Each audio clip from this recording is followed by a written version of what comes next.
आज का टॉपिक है भारत की जनसंख्या नीति, population policy of India. Bharat की जनसंख्या जो है वो डेमोग्राफिक ट्रांजिशन के सेकेंड फेज पे है। सेकेंड फेज पे इन द सेंस कि यहाँ पे जनसंख्या जो पॉपुलेशन जो है वो बहुत तेज़ी से बढ़ रहा है, जिसकी वजह से सरकार को पॉपुलेशन पॉलिसी बनाना पड़ा ताकि जनसंख्या जो विस्फोटक की स्थिति है उसको कंट्रोल किया जा सके। इसका ही है पॉलिसी आएगा आप लोग को लिखने के लिए इंडिया का। तो इसको हम लोग कोशिश करेंगे टू द पॉइंट आंसर को लिखें। भारत की औसत कुल उत्पादकता दर 3.1 बच्चे प्रति स्त्री थी। 2000 की बात है। ये जो है टोटल फर्टिलिटी रेट, मतलब है कि एक महिला अपने जीवन काल में कितने बच्चा करती हैं, ठीक है। तो ये हो गया कि ये उत्पादकता कितना था, एवरेज इंडिया का 3.1 बच्चा। ये कब का डेटा है? 2000 का डाटा है। जो विश्व की विशाल जनसंख्या में सबसे बड़ा बढ़ावा देने वाला राष्ट्र है। भारत में जनसांख्यिकीय दृश्य के निर्धारण में मृत्यु दर की प्रमुख भूमिका है। कारण हमारा देश जब भी जो अभी आज के डेट में क्या है कि पहले शुरू में पॉपुलेशन बर्थ रेट और डेथ रेट दोनों ज़्यादा होता था, जिसकी वजह से पॉपुलेशन बढ़ता नहीं था। अभी क्या हुआ कि जब से औद्योगिकीकरण हुआ या मेडिसिन फैसिलिटी हुआ है तो डेथ रेट कम हो गया। बर्थ रेट जस का तस है, बहुत कमी आया है, लेकिन डेथ रेट बहुत तेज़ी से घटा है, जिसकी वजह से पॉपुलेशन बहुत ज़्यादा हो गया है। इसलिए मृत्यु दर की प्रमुख भूमिका इसमें है। क्योंकि मृत्यु दर में गिरावट हो गई परंतु जन्म दर उम्मीद से कम गिरावट हुई, जिससे जनसंख्या विस्फोट की स्थिति आ गई। यद्यपि भारत प्रथम विकासशील राष्ट्र है जिसने सन 1951-52 में एक सकारात्मक जनसंख्या नीति का प्रतिपादन किया। जब से हमारा देश आज़ाद हुआ तो पंचवर्षीय योजना लाया गया हर चीज़ के विकास के लिए, तेज गति से विकास के लिए। तो उसमें प्रत्येक पंचवर्षीय योजना में भी जनसंख्या नीति को लाया गया।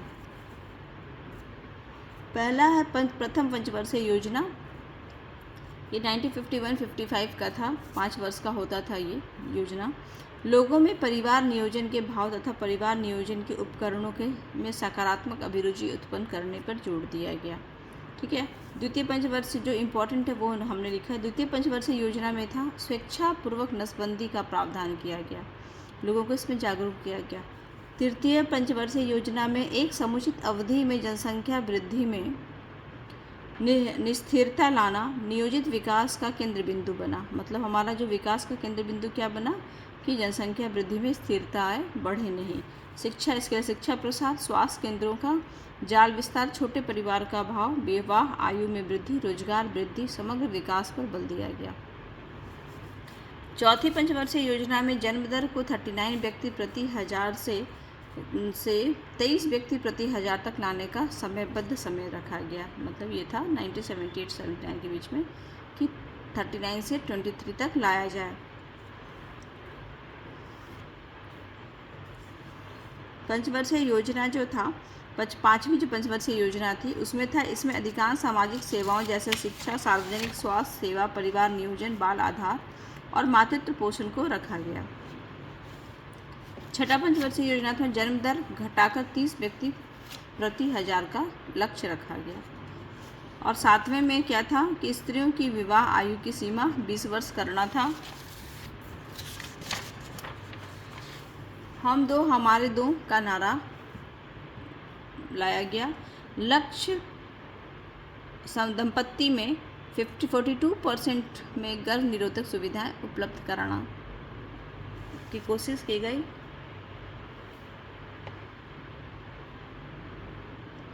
सभी गर्भवती महिलाओं और शिशुओं को टीकाकरण हो उसकी व्यवस्था की गई।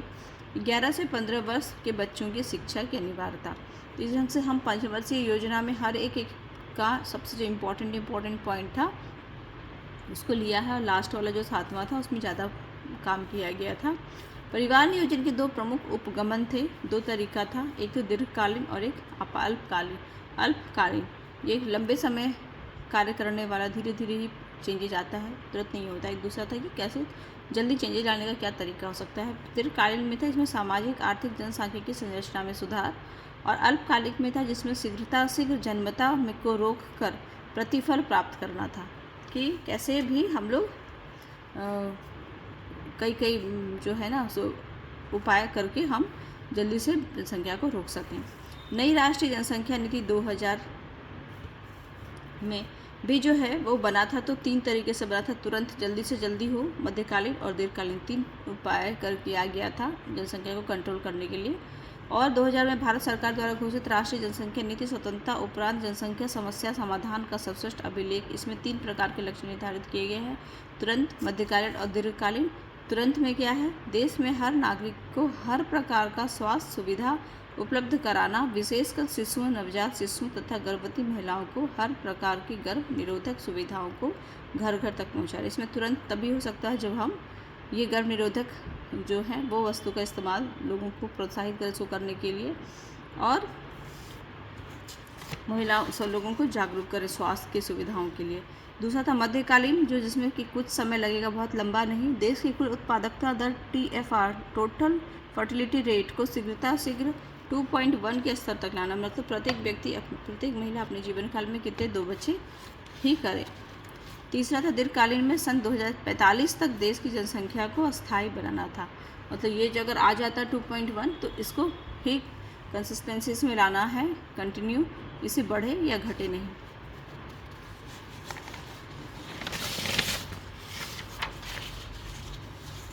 ये सारा जो लक्ष्य था, ये 3 जो लक्ष्य जो 2000 में बनाए गए थे, इसको पूरा करने के लिए कौन कौन सी रणनीति अपनाई गई। तो 2010 तक प्रत्येक गांव, नगर आदि में शिशु स्वास्थ्य, नवजात शिशु स्वास्थ्य, गर्भवती महिलाओं को स्वास्थ्य संबंधी मौलिक सुविधा, ताकि लोगों को जब स्वास्थ्य सुविधा मिलता है तो डेथ रेट का संभावना कम होता है, तो लोग बर्थ रेट भी कम करते हैं, क्योंकि बच्चों की मरने के डर से भी लोग बच्चा ज़्यादा पैदा करते हैं। 14 वर्ष के सभी बच्चों को अनिवार्य रूप से शिक्षा प्रदान करना, पढ़ाई छोड़ने वाले बच्चों की संख्या 20% तक कम करना, जन्मता से संबंधित सूचना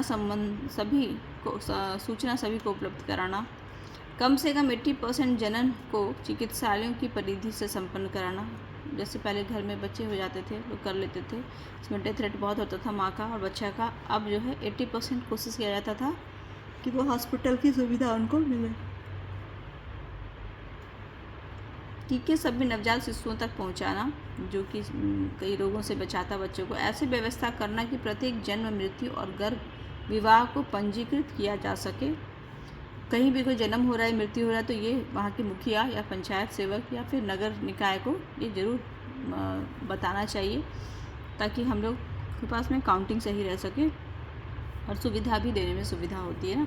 सभी संचरणीय रोगों को उपचार उपलब्ध कराना तथा इन्हें फैलने से रोकना। जो संचरणीय मतलब होता है जो एक दूसरे से फैल जाता है, इन्फेक्शन हो, वैसे को रोकने के लिए, जैसे पोलियो है और भी कई है ना, पहले होता था, वो सारे रोगों को रोकने का उपचार उपलब्ध कराना। शिशु मृत्युता दर 30 प्रति 1000 तक घटाना, इससे ज़्यादा होता था।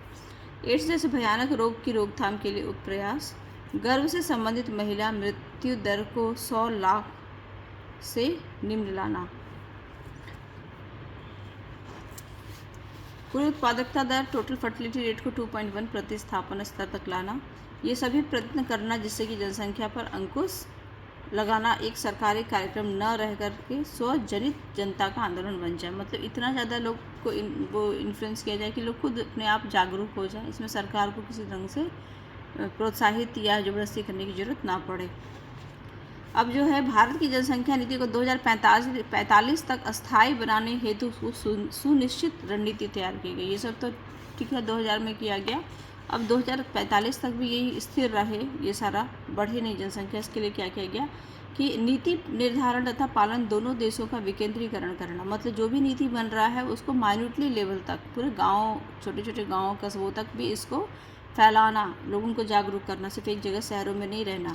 स्वास्थ्य तथा प्रजनन संबंधी सभी प्रकार की सेवाएं गांव तक पहुंचाना। गांव में ही सबसे ज़्यादा पॉपुलेशन प्रोडक्शन होता है, इसलिए गांव तक तो ये ज़रूर ये जो होना चाहिए, जितनी भी है ना नीति, वो जानना चाहिए। महिलाओं के अधिकारों की सुरक्षा करना, नवजात शिशु और अन्य शिशुओं की मृत्यता को निम्न करना, झुग्गी झोपड़ी निवासी अनुसूचित जाति किशोर आयु वर्ग तक सभी सेवा सुविधा पहुंचाना तथा जन्म दर पर अंकुश लगाना। स्वास्थ्य और प्रजनन सेवाओं के क्षेत्र में प्रौद्योगिकी का नवीकरण, बुजुर्गों की देखरेख का ध्यान रखना, प्रजनन संबंधी सूचना को सही प्रसारण करना, ये सारी चीज़ें थी जो कि और ज़्यादा कैसे कार्य किया जाए किस किस क्षेत्र में, ताकि जनसंख्या को कंट्रोल आगे भविष्य के लिए भी किया जा सके। 2045 तक का ये लक्ष्य रखा गया था। तो कई पॉइंट्स आप जानते हैं, मैक्सिमम पॉइंट्स, बस उसको थोड़ा सा ध्यान में रखना कि किसके अंतर्गत कौन कौन सा हुआ था, थोड़ा थोड़ा अंतर है। अभी प्रेरणात्मक तथा प्रोन्नति अभिप्राय अभियान आदि के संबंध में नई राष्ट्रीय जनसंख्या नीति निम्नलिखित है। मतलब लोगों, प्रोन्नति मतलब हो गया कि भाई आगे भी ये चीज़ कंटिन्यूटी में बनी रहे, लोगों को प्रेरणा दे, है ना।